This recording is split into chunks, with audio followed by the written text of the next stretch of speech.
Hey, this is Jason Hartless from the Ted Nugent Band, and you're listening to the Brutally Delicious Podcast. Brutally Delicious!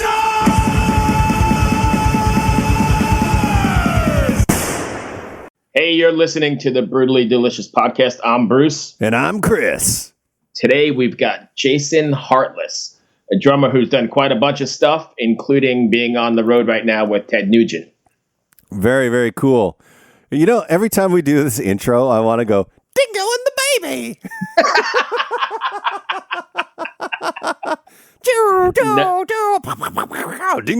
dingo, dingo. I have no idea what the hell's going on right now. Haven't you ever seen that Family Guy episode? No. Where Brian and Stewie get a radio show? And they start making, they make so much fun of like all the radio bumpers. He's like, I've never he's seen like, it. hi, this is Brian, and I'm Stewie, and then Stewie starts hitting buttons like, Stewie, Dingo and the baby. It just goes on and on. I'm clueless, but I love it. Okay, sorry, I'm off track. No, that's great. I'm off track here. What have you been listening to this week? Or you still just been working? Dude, that's all I've done is like this week I've mixed a country rock EP. I've mixed I guess I could call it R&B type track. Mm-hmm. I'm mixing a Tool type track today. I have some metal coming up. I have some more country. Are these all Canadian artists? Yeah, most of them, yeah. There's one Nice. band from Austin. Wow, so you're doing quite a bit of stuff. That's great. Yeah, no, I don't know what's going on. Like when I lived in Vancouver, I had to hustle, to keep working. I'm thinking it's the rabbit's foot, dude. You're putting it out into the universe. Yeah, I guess. Yeah. I just like, I'm like, why is everyone asking me to do this right now? I'm a kept man. I don't want to work. Fuck. Yeah. And my wife is like, where's all this money you're making? I'm like, well, I haven't been paid yet. Right. It's all billing on like a 90-day cycle or something. Yeah. Oh, it's Jason. Jason, Hey, how's it going? how are you? Bruce Doing Moore, my partner Chris. I'm Chris. How you guys doing? Good. Good. How are you? Fantastic. Where you at today? You on the road? No, I got home about a week ago. Oh, okay. So was it a long run or just a short run? About 7 weeks. Oh, that's a long run. How do you recover after that? That's got to be rough, right? It's not too bad. Actually, for Ted, it's the last 2 years we've gotten shorter tours. So it's they used to be about 2.5 months straight. Oh, wow. Now they're starting to slow down. Wow. Nice. Is it bus or flying? Bus. Oh, okay. I guess 7 weeks is still long, though, out on bus. Yeah, it's not too bad. You get used to it. All right. So the biggest question I have, and we were just chatting about it a minute ago before we got you. What's it like touring with Uncle Ted? It's absolutely phenomenal. And, it actually overseeded my expectations, coming into the gig. And, I've been with Ted now for 4 years. And, I can't say enough great things about the man. And, as a person and also as a musician, being able to share the stage with such a, iconic rock legend is, every night is just phenomenal. And, the best part about the gig is really it's super old school. So we're not playing to a click. We're not playing to backing tracks, unlike, a lot of artists nowadays. So a lot of it's improvised. Every night's different. You could see us, 1,000 times on this, on a tour, and every night's going to be different. Oh, that's really cool. That's the way it's supposed to be, I think. I mean, it's way more organic and intimate. Absolutely. It's an actual band. Exactly. I guess that does leave more room for error, though, right? Well, it's again, Ted expects a certain level of musicianship in his bands, so it's one of those things that he'll give us, say 30 songs to learn before a tour, and we're expected to know all those. But even so, he's gone on stage and pulled out a song we hadn't played in 2 years. Right. So he expects a certain level of musicianship in his camp. Have you ever been so shocked that you're like, oh no, I don't know this track? Well, there was a show this year on the road. I think we were in Buffalo or something, and we were walking on stage, and Ted goes, "All right, we're going to do Love Grenade tonight." Like I never even heard that song before. And he's just like,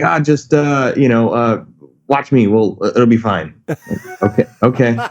Nice. And our bass player hadn't played it with Ted in over 10 years. Oh, wow. So, yeah. That's funny. How did it go? Oh, it sounded great. That's the only thing that matters.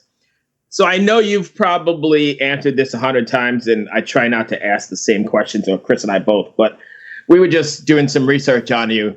How does somebody your age and, get hooked up with a legend like Ted Nugent? Well, it was kind of a long series of events. And it's a really, really, really long story, but, kind of in a nutshell, I was touring with a band called Pistol Day Parade in 2012, 2013, 2014. And we released the debut album in 2013. And I can brag about how great the record was because I didn't write any of the songs, but songs were absolutely phenomenal. And, it was active rocks type thing. And our managers, in 2014 were like, all right, we're going to drop our lead single, this summer. You guys got to find a tour opening with, a national act. So we ended up getting a tour for 2.5 months with Ted. Oh, cool. Gotcha. And, during that tour, the single was just climbing. It was, just extremely shooting up. And honestly, the album was getting compared to Fleetwood Mac by rumors in the terms that, oh my God, Rumors by Fleetwood Mac, not the other way around. But I was with you. In terms of that, every song was going to be a single on the record, which is, just crazy. But unfortunately, after that tour, many different circumstances, the band, a couple members decided they did not like touring. And the song was number 19 on the charts at the time. So, it's crazy because it wasn't like it was not working. It was working. And, we were even projected to be number one by the end of 2014. And we even it was a co-headlining tour right after, like a couple months after the Nugent with Buck Cherry. And that ended up having to be canceled because of the whole thing. Oh, man. So anyways. Bummer. After that, I was looking around for, work for the next year, and I sent a bunch of emails out to some industry folks, and one being Doc McGee and Doug Banker, who's, Ted's manager. And they both kind of separately at the same time kind of came at me and was like, well, can you do a Ted Nugent set? Like, absolutely. So Ted called me like 2 days later, and we talked on the phone for about an hour about Detroit music and, what he's looking for in a drummer and, my influences and all that thing. And flew down to Waco, Texas about a week later and sat in a sweaty, small little teeny rehearsal room with Ted and the bass player. And I've been in the band ever since. Nice. That's pretty wild. That's great. Does Ted play really loud? Oh, yeah. I mean, you stand in front of his amp, it's like standing in front of a jet engine. That's funny. Nice. Now, I have a geeky question for you. What kind of drums are you playing? It's not a geeky for me because I'm what you call a drum hoarder. So it's totally up my alley. I've played Pearl drums my entire life, and I've been very fortunate to have been endorsed by Pearl since I was 10 years old. Oh, so wow. Those guys have always been great to me, and every 2 years I switch up the series of Pearl drums that I'm playing. This year I was using a custom kit for the last 2 years actually, that Pearl built for me in Nashville. And I'm one of those guys that I'm super, super geeky about my gear and things like that. But this year my secret weapon was actually a vintage 70s Pearl chrome over brass snare drum. Oh my God, I love that snare. Which for those that know, that's the underscore nickname is the Stuart Copeland snare drum because he used it on every single Police record, even though that he was a Tama artist. So I've got 38 snare drums and 16 drum sets. So every year I'm kind of like, what am I going to take out this time? I've been wanting to take out this vintage snare for years because it's been kind of what I've always used in the studio and, at home, and just one of my favorites. And I took it out this year, did some, couple modern modifications to it. And, I've never had so much positive feedback about a drum in my life. Like, just people that aren't even drummers commenting like, "Oh my God, that snare drum was the best sounding snare drum I've ever heard." Yeah. And it's loud. Oh yeah, it's loud. It's, and I'm using the this 14.5 version, so it's a shallow drum, but you're getting the crack out of it, but the body is just insane. I agree. Yeah, no, I've recorded that drum before. It's freaking amazing. And to be honest with you, my favorite set of drums that I've ever recorded has been a Pearl Master Custom set. Yeah, absolutely. They're spectacular drums. Unbelievable. Anyway, sorry, not to get too geeky off on the side here, Bruce. Go ahead. No, that's fine. We're just chatting. We like to keep this as casual as possible. But so I'm looking through your bio. You played with another one of my favorites too, Lynn Turner. What was that like? Well, it's kind of funny because Joe has musicians all around the world. So when he's in a certain part of the world, he calls certain musicians to do those gigs. So like, I've kind of the last 3 years been his designated Midwest drummer. Nice. But anytime he's playing Detroit, Columbus, Chicago, St. Louis, that whole area, I end up doing the shows, and it's great because it's super old school, and we don't rehearse, so it's so off the cuffs, and in the other band, got members that they bring in, Angus Clark from Trans-Siberian Orchestra, and, a bunch of other guys, just absolutely phenomenal musicians, so, it's definitely fun. And Joe's, one of the nicest guys in the world, and one of the, best rock vocalists ever. So, oh man, legend. Absolutely pleasure to play with him. And, I got a funny story. The last tour I did with him, I ended up taking my car so I can take my drums, so I didn't have to use backline gear at these venues. And because it was like Detroit, Chicago, St. Louis, that whole thing. So it's just like, and that way, Joe would just drive with me and, leave more room in the van for everybody else.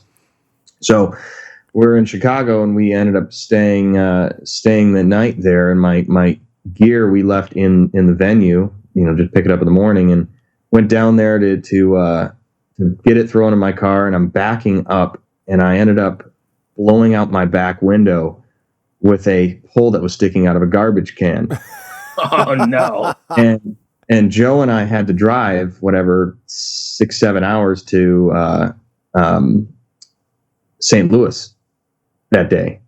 So it was raining. It was cold. So here I am sitting in downtown Chicago, and Lynn Turner's got 2 garbage bags and 2 rolls of duct tape.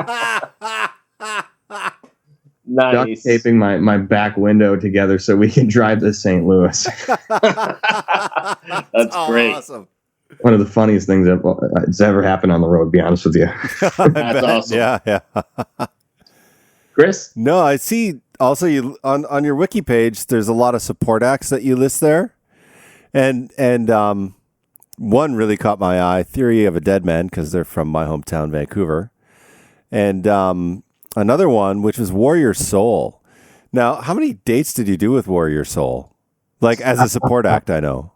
Let's see, I probably about 10 or 15. This is in 2008, and it was kind of funny because one of my dad's favorite bands of all time is Warrior Soul. Oh yeah, always a massive fan. And it was 2008, so I was 13 at the time when we did that run of dates. That's and being my dad was in the music industry, so when I was underage, he would come out with whatever band I was with and act as tour manager. Oh, you were playing in Warrior Soul? No. Okay, I was like, whoa. No. But so my dad was out there, so he was super geeked, and my dad is a very loud, outgoing person, so him and Corey Clark befriended very, very quick, and now Corey's one of my dad's best friends, and nice. He stays at our house when he comes through town and stuff like that. So I've met Corey a few times. He's quite a character, funny guy. Absolutely. He's the best. Yeah, he's great. All right, so also, but on top of playing drums for Ted and all these, You're involved in record companies, in charities. You're involved in a whole lot of stuff as well as studying at Berklee. How do you keep up with all these pretty massive pursuits? It's tough. I go 1,000 miles an hour. I've been home for a week and I literally haven't stopped to catch my breath, to be honest with you. But it's kind of great because I'm about done with my bachelor's degree at Berklee College of Music, majoring in music business, and I graduate in May. So it's kind of afforded me the opportunity when I got asked to kind of become a managing partner of a music conglomerate. Because I'm able to utilize all my actual real day-to-day work, with my schoolwork. So I'm not, I'm not a big fan of hypothetical situations. Yeah. So it worked out, really, really good that way, that I'm able to, almost do my homework and do my real work at the same time. So yeah, like your teacher's like, here's a hypothetical situation. And you're like, raise your hand. Excuse me. Can I use a real situation? exactly. Right. Yeah. Well, and be honest with you, I luckily Berklee has a very prestigious online program. So, I'm able to still tour and do what I need to do while still pursuing my degree. And, luckily I chose that route because I kind of had to, crossroads of either moving out to Boston for 4 years or, or doing this online approach. Now, luckily I did that because I got the call for Ted Nugent 2 weeks later. Oh, wow. Yeah. Man. That's great. Yeah. Where are you located now? Still Detroit, but I spend my time a lot between Nashville and Detroit. So it's, kind of, I'm living in both places right now. Yeah. I see on the wiki page too, it says you were in Toronto recording. What studio were you up there in? Metalworks? I don't even know. It was years ago. Doesn't matter. I think that was 2007. I don't even know. It doesn't matter. I'm just a like, geek, like so I always want to know. Guana or something. I think it was like Guana, something like that. I don't know. It was years ago. Not a huge deal. So if you were out on the road and playing with these bands at 10 and 13, when did you actually pick up the sticks? Well, I pretty much started playing when I was 6 months old. My dad would sit me on his lap and, just start banging away. And then by the time I could crawl and walk on my own, I would, jump on his drum set and start playing.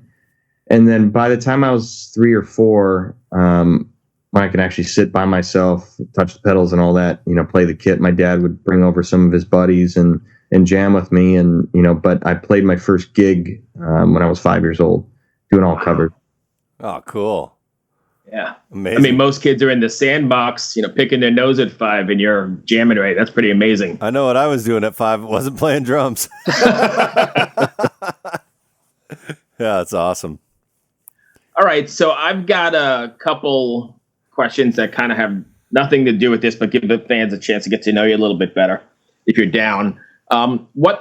Assuming you were stranded on a deserted island and you've got like a solar powered CD player or whatever, what 3 records would you take with you for the rest of your life? Ooh, Quadrophenia by The Who, Toto 4 by Toto, and Ghost in the Machine by The Police. Nice. Nice. Very nice.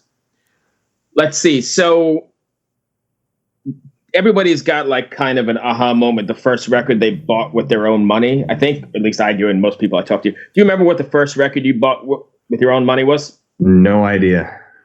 He's probably too young to know records. Yeah, I he grew up with the internet. I guess. Not really though. No?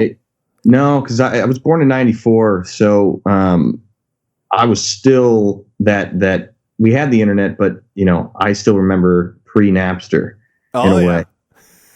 So I was still a CD kid, but my dad's 3 favorite bands were so at least what I was growing up listening to was Sweet, T-Rex, and Kiss, and so that was kind of the introduction. But I can tell you the first concert that I ever asked my parents to take me to. Sure. It's kind of funny how things work out.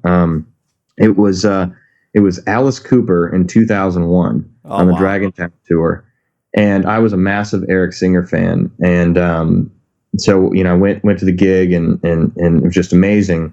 Now, fast forward, Eric Singer has become a very dear friend of mine, and now the bass player for Alice Cooper at that time is now my bass player with Ted Nugent. Oh, cool. Wow.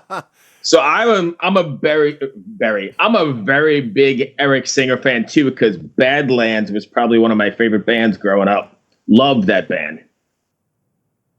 Yeah, Eric's been a really, really positive, influence and mentor of mine since I think I met him when I was 8. And, That's nice. He's just definitely been a, positive influence. And, I talk to him all the time, and he's a insane vintage Pearl drum collector as well. So, That's awesome. He'll send me something when rare that comes on for sale, and I'm just like, why are you sending me this?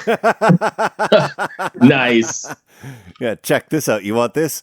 Have you seen my garage? I have no more room, man. Chris, awesome. You got anything else? I don't know. This conversation's been great. I really appreciate it. Yeah, absolutely. I appreciate the time.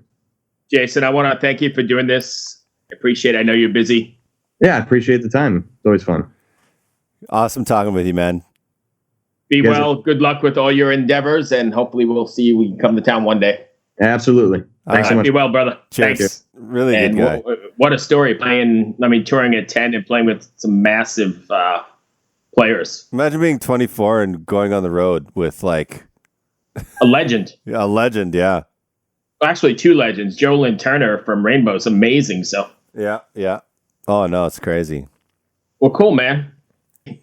Thanks for listening, and keep it metal. Always metal. Dingo and the baby. Hello out there. Yes, hello out there, everyone. I'm Hal Schwartz. And I'm Flynn McLean. Together we host None But the Brave, a podcast dedicated to the music and career of Bruce Springsteen. Bruce and E Street Band are on tour right now for the first time in 6 years, and we're taking a detailed look at what's happening on stage in our bi-weekly episodes. We've also been recently joined by some very exciting guests, including rock journalist Warren Zanes and Stephen Hayden, Backstreet's Magazine founder Charles Cross, and Barstool's Kirk Minahan. If you're a diehard Springsteen fan, this is the show for you. So please subscribe to None But the Brave on your favorite podcasting platform, and we hope to see you further on up the road. Thank you so much. We'll be seeing you.